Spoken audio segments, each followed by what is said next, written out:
Technician A says, remove the thermostat completely if a car is overheating.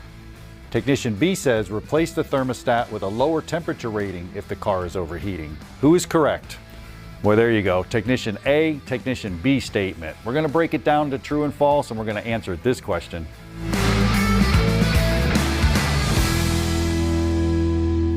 Well, here we go. Technician A, Technician B, but we have to understand a coolant system and what's going on.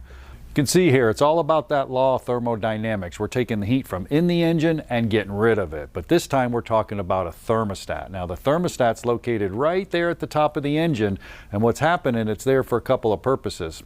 We're keeping the coolant in the engine when it's cold. Why do we want to do that? Because we want to get the coolant hot very, very quick. Two reasons. Number one, emissions. We want the engine hot, be able to actually burn off emissions. And number two, we want to go into what's called closed loop. We want the car heated up to go into closed loop for perfect fuel delivery, and a thermostat does just that. What does a thermostat look like? Well, you can see one right there. It's actually got a spring. It's actually loaded. Sometimes there are wax pellets inside of there, and they open at a predetermined temperature. Once again, check your manufacturer specifications. It may be 190, but we do want one in there. We want it to restrict the coolant. If we took it out completely, well, the coolant would go so fast it wouldn't have time in the radiator to transfer the heat, so you could actually overheat a car. Not a good idea. And you don't want to change that rating as well, because if you change the rating, you're changing the operation characteristics of the motor, and you don't want to do that because it's trying to go into what's called closed loop. I have a couple right here. You can actually see it. And then right here, you can see the spring, the wax pellet, and then at the top here, it's actually opened and closed right there. So what's happening when it opens and closes, you can actually see it right there. When it's closed, it actually, from the water pump, it actually bypasses. It just goes around in a big circle. So what's happening is the cylinders are getting hot, getting up to operating temperature quickly. Over on the other side, it's actually opened. It's actually allowed to flow through over to the radiator where it dissipates the heat, and we got a full functioning coolant system at that point. You can see they open at different times. Every manufacturer is different, so don't change your thermostat. Make sure you follow your actual specifications. You can see starts to open, fully open at different temperatures. Really, really cool. We took one and we actually boiled one. You can see what's going on here. So what's happening is the one down there, you can see the one I'm holding up is closed, but watch this. I just boiled it in some hot water above the opening specifications, and bam, there it is. It's open. So you can see the little gap right there. The coolant's actually flowing through there and it's open. Put it in this glass of cold water and it's slowly starting to close. You see it coming up right there? So it closes off, so that you can actually test a thermostat that way. Now also, when you're dealing with coolant systems, there's all different types of coolants here. You can see you got Asian, you got long life, you got the old green coolant. Follow your manufacturer specifications. I know you're tired of hearing it, but coolants now are different for every single vehicle. So make sure you use the right coolant.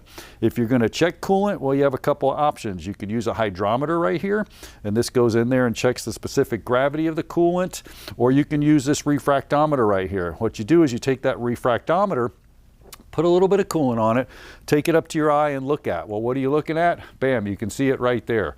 You can actually see the polypropylene glycol, which is ethylene glycol, which is the coolant, and you can see the percentage of protection. It's going to change as it goes up and it goes down according to the coolant. So you want to make sure you flush out your coolant system. Sometimes you may have to replace your thermostat. Well, for ASE, that's a simple job as well. Let's take a look at replacing a thermostat. Look at some tips and tricks along the way. So just make sure you check your visual inspection. Make sure your hoses are all in good shape.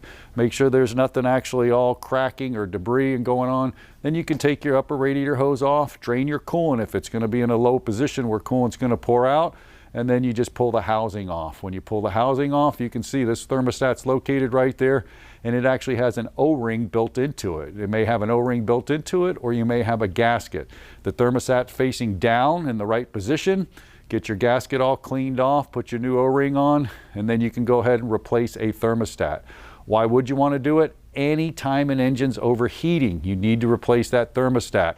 whether it's the thermostat or not, because that extreme temperatures can damage them. So make sure you replace the thermostat anytime you do a job, cylinder heads, whatever caused the car to overheat, replace that thermostat. Put everything back together, fill it with the manufacturer specified coolant, then you may have to burp or bleed the system. Run it a few times till that thermostat opens up, make sure it's operating properly. Technician A says remove the thermostat completely if a car is overheating. Well, that's not a good idea because the coolant will go so fast through there, it'll actually not transfer heat in the radiator, and that's not a good thing.